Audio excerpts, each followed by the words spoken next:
Hello friends, good afternoon. कैसे हो? I hope कि आप लोग अच्छे ही होंगे। सो फ्रेंड्स, आज की इस क्लास में हम लोग सॉल्व करेंगे जीके जेस का प्रैक्टिस सेट। पूरे 30 प्रश्नों को हम लोग इस वीडियो में सॉल्व करेंगे। फ्रेंड्स, आप सभी लोगों को पता है कि डेली प्रैक्टिस सेट की क्लास में कम से कम 3 से 4 टॉपिक्स मैं कवर करा रहा हूँ स्टैटिक जीके। तो क्लास को पूरी ज़रूर देखा करें। फटाफट पेन कॉपी लेके सभी लोग रेडी हो जाएंगे। अगर आप लोग पिछली क्लासेस को नहीं देखें तो आप लोग प्ले लिस्ट में जाके देख सकते हैं। चलिए इस क्लास को स्टार्ट करते हैं। इस क्लास की अगर आपको PDF चाहिए तो आप लोग हमारे टेलीग्राम चैनल से ज्वाइन हो सकते हैं। टेलीग्राम चैनल का नाम है एजुकेशन मिसाइल। वीडियो के डिस्क्रिप्शन बॉक्स में टेलीग्राम चैनल की लिंक दे दी हूँ, आप लोग ज्वाइन हो सकते हैं। यहाँ पे आप लोग क्लासेस का टाइमिंग देख सकते हैं। 9:30 बजे हिंदी लैंग्वेज की क्लास होती है, 2:30 बजे जीके प्लस करंट अफेयर की होती है, शाम 7:30 बजे रीजनिंग एंड सब्जेक्ट एबिलिटी की क्लास होती है। तो चलिए फटाफट क्लास को स्टार्ट करते हैं। सभी लोग क्लास को शेयर कर देंगे और वीडियो को लाइक कर देंगे सभी लोग, ताकि सभी लोग जो है ज्वाइन हो सकें। आज 3 टॉपिक करवाऊंगा मैं, जैसे भारत के प्रमुख आयोग। जैसे एग्जाम में पूछ लिया जाता है कि निर्वाचन आयोग की स्थापना कब हुई थी, तो निर्वाचन आयोग की स्थापना हुई थी 1950 में। ठीक है, इसमें आपको पूरा लिखना है। फिर मैं अभी आपको बताता हूँ कि कौन कौन से एग्जाम में ज़्यादा पूछे जाते हैं। सबसे पहले तो निर्वाचन आयोग में स्टार लगाइएगा, ये बहुत एग्जाम में पूछा जाता है। एक तरफ आप लोग आयोग लिख लीजिएगा, एक तरफ आप लोग स्थापना वर्ष लिख लीजिएगा। ठीक है, ये बहुत इंपॉर्टेंट है। जितने भी प्रैक्टिस सेट की क्लास में मैं जो चैप्टर करवा रहा हूँ, ये मतलब एक तरह से रामबाण बोल सकते हैं। ये मतलब डायरेक्ट एग्जाम में ये क्वेश्चन पूछे ही जाते हैं, तो बिल्कुल भी मिस मत करिएगा इस क्लास को। ठीक है, जितनी भी अब क्लासेस होती हैं, और इनको नोट ज़रूर किया करें। जब आप लोग एग्ज़ाम देंगे खुद ही आप लोग सोचेंगे कि हाँ, वहाँ से एजुकेशन मिसाइल से हम लोग पढ़े थे और एग्ज़ाम में जो है क्वेश्चन देखने को मिल रहा है। उसके बाद संघ लोक सेवा आयोग की स्थापना 1950 में हुई थी। योजना आयोग, ये तो मतलब सबसे खतरनाक है, बहुत एग्जाम में पूछा जाता है। योजना आयोग की स्थापना 1950 में हुई थी। ठीक है, वित्त आयोग की स्थापना 1951 में हुई थी। ये योजना आयोग और वित्त आयोग, ये दोनों बहुत इंपॉर्टेंट क्वेश्चन हैं। और जैसे योजना आयोग का नाम बदलकर नीति आयोग कर दिया गया है, अभी मैं आपको बता रहा हूँ उसका नाम बदलकर क्या कर दिया गया और इसकी स्थापना कब हुई थी। ठीक है, उसके बाद विश्वविद्यालय अनुदान आयोग की स्थापना कब हुई थी, हालांकि इतना नहीं पूछा जाता है। UGC की जो है स्थापना 1953 में हुई थी। केंद्रीय सतर्कता आयोग की स्थापना 1964 में हुई थी। राष्ट्रीय अनुसूचित जाति आयोग की स्थापना 1990 में। राष्ट्रीय महिला आयोग की स्थापना 1992 में एंड राष्ट्रीय अल्पसंख्यक आयोग की स्थापना 1992। राष्ट्रीय मानवाधिकार आयोग 1993। राष्ट्रीय पिछड़ा वर्ग आयोग 1993। राष्ट्रीय अनुसूचित जनजाति आयोग की स्थापना 2003 में। और सबसे खतरनाक ये है नीति आयोग, यानी कि योजना आयोग का नाम बदलकर अब नीति आयोग कर दिया गया है उसी की जगह पर। इसकी स्थापना 1 जनवरी 2015 को हुई थी। यहाँ पे डेट भी याद रखना है। ठीक है, नीति आयोग जब भी आपसे पूछेगा तो डेट के साथ पूछेगा, डेट 1 जनवरी और सन 2015। और इसकी भी आपको मैं डेट बता रहा हूँ। देखिए, सबसे इंपॉर्टेंट इसमें ये है, आपका नीति आयोग है, उसके बाद यहाँ पे वित्त आयोग है, योजना आयोग है, एंड यहाँ पे संघ लोक सेवा आयोग है, निर्वाचन आयोग है। ये सबसे इंपॉर्टेंट है। और इसकी भी आपको मैं डेट बता दे रहा हूँ, योजना आयोग और वित्त आयोग। जैसे 1950 51 तो याद है, डेट इसमें भी कभी कभी दे दिया जाता है, तो डेट भी आप लोग लिख लीजिए। देखिए, अगर योजना आयोग का पूछे तो योजना आयोग का 15 मार्च याद रखना है। ठीक है, 15 मार्च 1950 को जो है योजना आयोग की स्थापना हुई थी। और वित्त आयोग की डेट 22 नवंबर 1951 को जो है स्थापना हुई थी वित्त आयोग की। ठीक है, चलिए अब आगे देखते हैं नया टॉपिक आपका, विभिन्न देशों के संसदों के नाम। ये बहुत इंपॉर्टेंट है। इसमें भी आपको मैं बता रहा हूँ कौन कौन से आपको नोट सभी करना है, और मैं आपको बताता हूँ कि कौन कौन से जो है एग्जाम में ज़्यादा पूछे जाते हैं। सबसे पहला जो यहाँ पे है अफगानिस्तान, ये बहुत पूछा जाता है। अफगानिस्तान की संसद का नाम है शोरा। ठीक है, उसके बाद ब्रिटेन, कनाडा, ऑस्ट्रेलिया, इन तीनों देशों की संसद का नाम है पार्लियामेंट। ये भी बहुत इंपॉर्टेंट है। भारत की सभी को पता है संसद का नाम संसद ही है। एंड जापान की संसद का नाम है डाइट, ये भी बहुत इंपॉर्टेंट है। ये बहुत इंपॉर्टेंट है। बांग्लादेश की संसद का नाम है जातीय संसद। ठीक है, ये भी बहुत इंपॉर्टेंट है। पाकिस्तान पड़ोसी देश है, तो इसलिए याद रखना है पाकिस्तान, और इसमें फ्रांस, ये दोनों इंपॉर्टेंट है। नेशनल असेंबली पाकिस्तान और फ्रांस की देश की जो है संसद का नाम है। उसके बाद USA यानी कि संयुक्त राज्य अमेरिका की संसद का नाम है कांग्रेस, ये भी बहुत इंपॉर्टेंट है। इसराइल का भी बहुत पूछा जाता है, इसराइल देश की संसद का नाम है नेशेट। ओके, इसमें ईरान भी इंपॉर्टेंट है, ईरान की संसद का नाम है मजलिस। रूस की बहुत पूछा जाता है, रूस भी इंपॉर्टेंट है, ड्यूमा, क्योंकि इस समय चर्चित में है, पूछा जा सकता है, क्योंकि जहाँ पे चर्चाएं होती हैं कुछ तो वहीं का करंट से उठा के पूछ लिया जाता है, तो रूस याद रखना है। ठीक है, उसके बाद डेनमार्क, जैसे इस समय नाटो के बारे में आपको पता होना चाहिए। ठीक है, नाटो में कितने सदस्य देश हैं, नाटो की स्थापना कब हुई थी, नाटो का मुख्यालय कहाँ पे है, ये चीज़ें मैं आपको पहले ही भी बता चुका हूँ। डेनमार्क हालांकि उतना नहीं पूछा जाता है, स्विट्जरलैंड भी नहीं पूछा जाता है। उसके बाद नेपाल को याद रखना है, नेपाल की संसद का नाम है राष्ट्रीय पंचायत। ठीक है, उसके बाद यहाँ पे आपको याद रखना है, लिख लेना है सभी को, ये मिस्र को याद रखना है। मिस्र की संसद का नाम है पीपुल्स असेंबली। ओके, बाकी आप लोग नोट कर सकते हैं।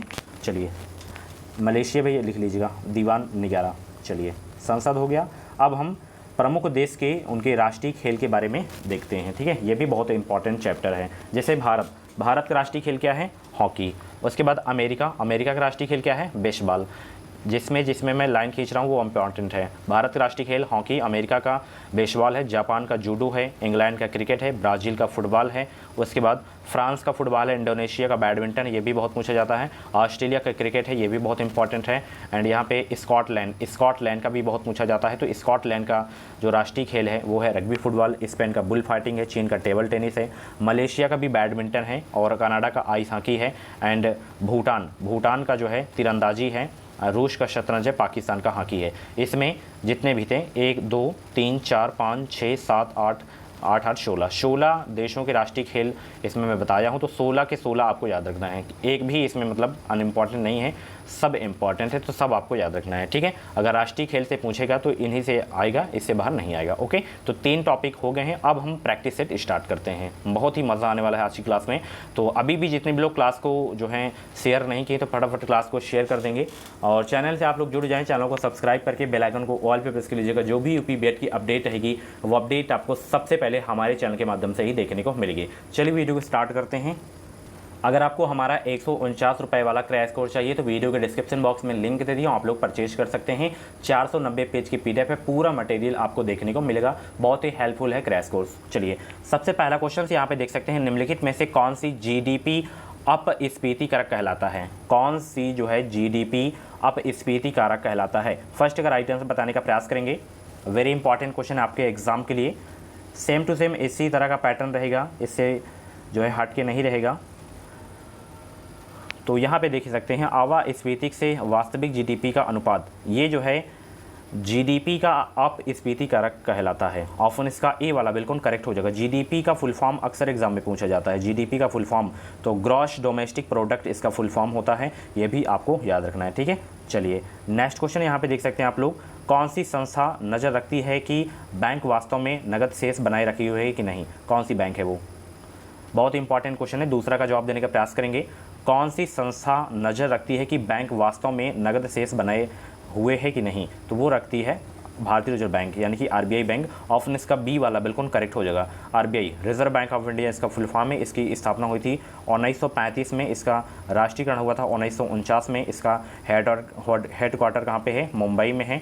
और इसके फर्स्ट गवर्नर कौन थे?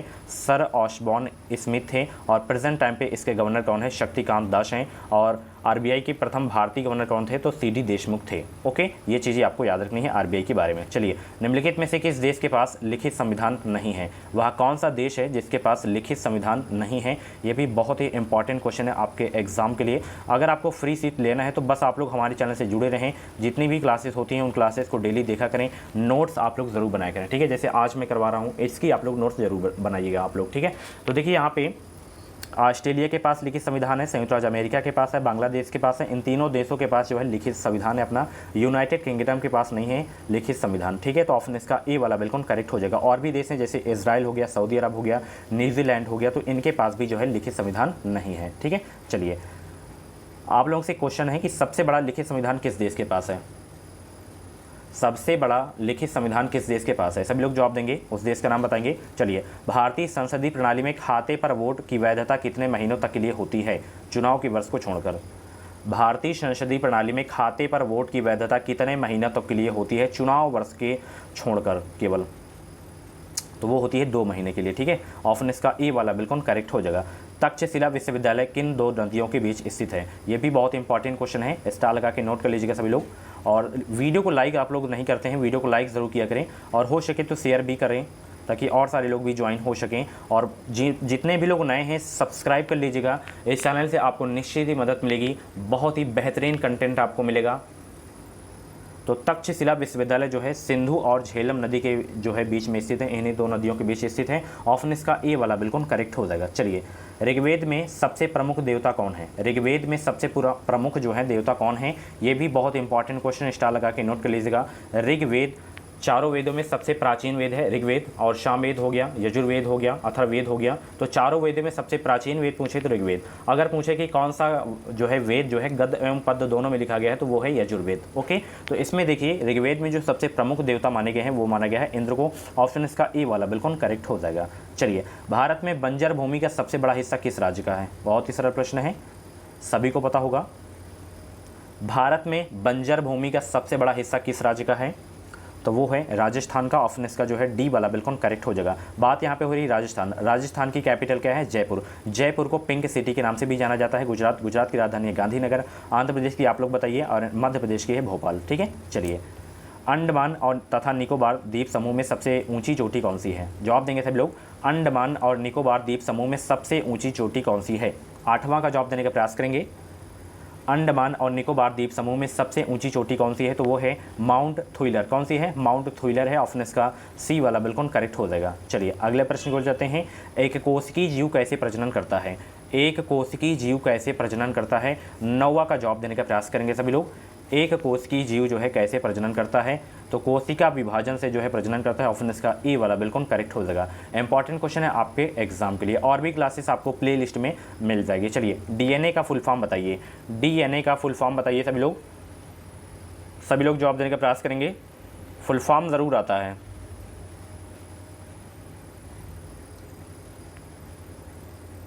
तो डीएनए का जो फुल फॉर्म होता है my dear friends, deoxyribonucleic अम्ल। ठीक है, डीऑक्सी राइबो न्यूक्लिक अम्ल। ठीक है, एसिड भी बोल सकते हैं। तो ऑप्शन इसका डी वाला बिल्कुल करेक्ट हो जाएगा। एक होता है आरएनए, आरएनए का भी लिख लीजिएगा, ribo nucleic acid. Ribo nucleic acid, इसका डीऑक्सी राइबो न्यूक्लिक एसिड। ठीक है, चलिए, निम्नलिखित में से कौन सा या कौन से हार्मोन स्त्रियों में पाए जाते हैं? वो कौन से हार्मोन्स हैं जो स्त्रियों में पाए जाते हैं या पाया जाता है? 11 का जवाब देने का प्रयास करेंगे। तो एस्ट्रोजन और प्रोजेस्टेरन, ये दोनों जो हैं हार्मोन्स स्त्रियों में पाए जाते हैं। तो बी वाला बिल्कुल करेक्ट हो जाएगा, ध्यान रखिएगा। चलिए, अगले प्रश्न को चलते हैं। यहाँ पे देख सकते हैं आप लोग, निम्नलिखित में से किस खेल में खिलाड़ियों के पास पास्कल के नियम का ज्ञान होना आवश्यक है? ये बहुत इंपॉर्टेंट क्वेश्चन है आपके एग्जाम के लिए, सभी लोग जवाब देने का प्रयास करेंगे। किस खेल के लिए पास्कल के नियम का ज्ञान होना आवश्यक है? तो स्कूबा डाइविंग, ये ऐसा खेल है जिसके पास जो है खिलाड़ियों के पास जो है पास्कल के नियम का ज्ञान होना आवश्यक है स्कूबा डाइविंग के लिए। तो ऑप्शन इसका डी वाला बिल्कुल करेक्ट हो जाएगा। चलिए, नेक्स्ट क्वेश्चन। एक सामान्य मनुष्य के लिए सुस्पष्ट दृष्टि की न्यूनतम दूरी कितने सेंटीमीटर होती है? ये इसमें तो इंपॉर्टेंट लिख लीजिएगा, बहुत एग्जाम में क्वेश्चन पूछा जाता है। एक सामान्य मनुष्य के लिए सुस्पष्ट दृष्टि की न्यूनतम दूरी जो है सेंटीमीटर में कितनी होनी चाहिए? 25 सेंटीमीटर होनी चाहिए न्यूनतम। ऑप्शन इसका बी वाला बिल्कुल करेक्ट हो जाएगा। चलिए, ISDN का असंक्षिप्त रूप क्या है? फुल फॉर्म इसका बताइए। यहाँ पे देख सकते हैं डी वाला, internal service digital network. ISDN का फुल फॉर्म क्या होगा? ISDN का फुल फॉर्म क्या होगा? तो इसका फुल फॉर्म लिख लीजिएगा, integrated service digital network. ISDN का फुल फॉर्म क्या होता है? Integrated service digital network. तो ऑप्शन इसका सी वाला बिल्कुल करेक्ट हो जाएगा। चलिए, कुछ डाउट्स वगैरह हो तो आप लोग कमेंट बॉक्स में अपना डाउट क्लियर कर सकते हैं। बस आपको फ्री सीट लेना है बेहतरीन अंकों के साथ। अगर आपको बीएड एंट्रेंस एग्जाम निकालना है तो आप लोग हमारे चैनल से जुड़े रहें, निश्चित ही आपको हमारे चैनल से मदद मिलेगी। निम्नलिखित में से किसे आजीर्ण के इलाज के लिए उपयोग किया जाता है? किसे आजीर्ण के इलाज के लिए उपयोग किया जाता है? 15 का जवाब देने का प्रयास करेंगे। तो एंटासिड आजीर्ण के इलाज के लिए उपयोग किया जाता है, एंटासिड का। ऑप्शन इसका ए वाला बिल्कुल करेक्ट हो जाएगा। चलिए, नेक्स्ट क्वेश्चन की ओर चलते हैं। निम्नलिखित में से किसे जो है चादर के आकार में परिवर्तित नहीं किया जा सकता है? किसे जो है चादर के आकार में परिवर्तित नहीं किया जा सकता है? 16 का जवाब देने का प्रयास करेंगे। तो पोटेशियम को जो है चादर के आकार में परिवर्तित नहीं किया जा सकता है। तो ऑप्शन इसका सी वाला बिल्कुल करेक्ट हो जाएगा। चलिए, मिनी माता रोग एक तंत्रिका विकार है जो डॉट डॉट से ग्रसित होकर मछली के सेवन से होता है। ये बहुत ही इंपॉर्टेंट क्वेश्चन है, अक्सर एग्जाम में क्वेश्चन रिपीट होता रहता है। मिनी माता रोग एक तंत्रिका विकार है जो डॉट डॉट से ग्रसित मछली के सेवन से होता है। अगर मछली जो है पारा से ग्रसित हो जाती है और उसका जो है सेवन कर लेते हैं मछली का, तो मिनी माता रोग हो जाता है। ठीक है, और इस मतलब तंत्रिका विकार हो जाता है। ऑप्शन इसका बी वाला बिल्कुल करेक्ट हो जाएगा। चलिए, देश के सभी राज्यों में महिला पुलिस स्वयंसेवी योजना के कार्यान्वयन के अंतर्गत प्रायोगिक तौर पर सर्वप्रथम किस राज्य में शुरू की गई है? 18 का जवाब देने का प्रयास करेंगे। तो ये जो है शुरू किया गया है हरियाणा राज्य में। कब शुरू किया गया है? 15 दिसंबर 2016 को। तो ऑप्शन इसका सी वाला बिल्कुल करेक्ट हो जाएगा। ठीक है, चलिए नेक्स्ट क्वेश्चन देख सकते हैं। सेंटीग्रेड माप स्केल का आविष्कारक कौन है? ये बहुत अच्छा प्रश्न है। सेंटीग्रेड माप का आविष्कारक कौन है?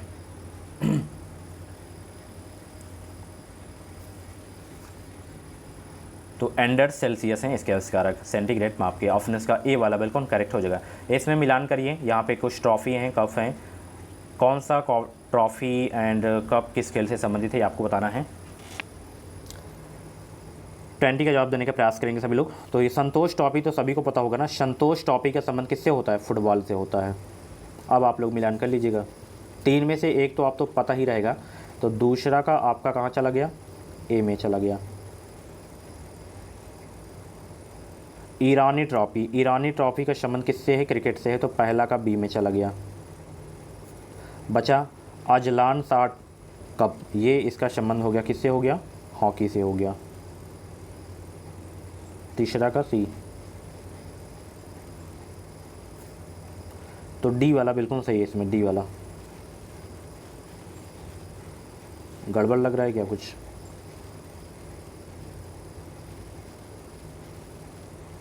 ईरानी तो आपका जो है क्रिकेट से हो गया, संतोष ट्रॉफी आपका जो है फुटबॉल से हो गया।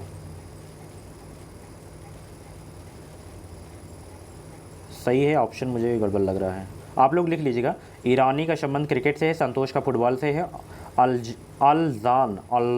अजलान का जो संबंध है इसका हॉकी से है। ठीक है,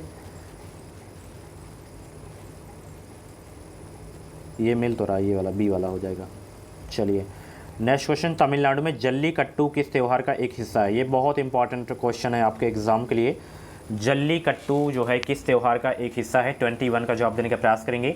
तो पोंगल भी जो है जल्लीकट्टू का एक हिस्सा है, जल्लीकट्टू त्यौहार का। ऑप्शन इसका बी वाला बिल्कुल करेक्ट हो जाएगा। चलिए, निम्नलिखित में से कौन वर्ष 2016 के major Dhyan Chand lifetime achievement award प्राप्त करता नहीं है?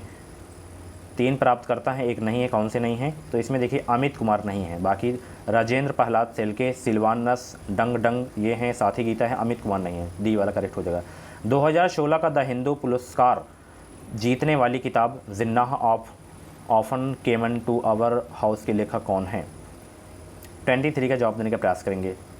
तो इसके जो लेखक हैं वो कौन हैं? किरण दोषी। ऑप्शन इसका ए वाला बिल्कुल करेक्ट हो जाएगा। चलिए, किस देश के साथ भारत ने 5 वर्षों तक यानी कि 2022 तक के लिए पेट्रोलियम की आपूर्ति के समझौते को नवीनीकृत करने के लिए हस्ताक्षर किए हैं? किस देश के साथ?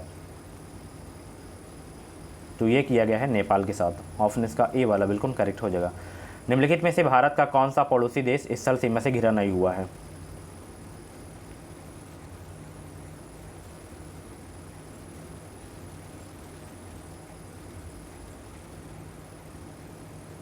तो इसका जवाब दीजिएगा। चलिए, संदेश सेवा किस क्षेत्र के अंतर्गत आती है?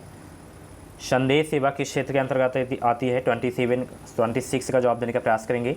तो तृतीयक क्षेत्र के अंतर्गत आती है संदेश सेवा। ऑप्शन इसका सी वाला बिल्कुल करेक्ट हो जाएगा। चलिए, निम्नलिखित में से कौन सा एक प्रत्यक्ष कर नहीं है? यहाँ पे आयकर एक प्रत्यक्ष कर है, संपत्ति कर भी है, कॉर्पोरेट कर भी है, यानी कि तीनों जो है प्रत्यक्ष कर के अंतर्गत आते हैं। तो इनमें से प्रत्यक्ष कर नहीं पूछा है, तो इनमें से कोई नहीं जो है प्रत्यक्ष नहीं है। तो ऑप्शन इसका डी वाला बिल्कुल करेक्ट हो जाएगा। चलिए, निम्नलिखित में से कौन सा स्वाभाविक रूप से न्यायपूर्ण है? बताइए, स्वाभाविक रूप से न्यायपूर्ण है कौन सा? 28 का जवाब देने का प्रयास करेंगे सभी लोग।